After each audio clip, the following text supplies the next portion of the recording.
We'll get to the English pronunciation before reference. In French it's said as Trebuchet.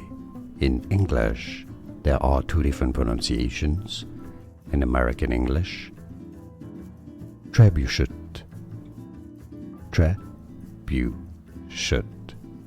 In American English, or in British English, Trebuchet.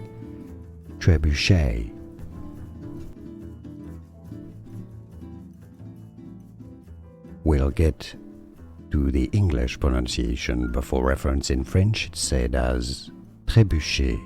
In English there are two different pronunciations. In American English, Trebuchet.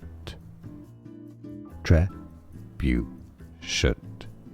In American English, or in British English, Trebuchet.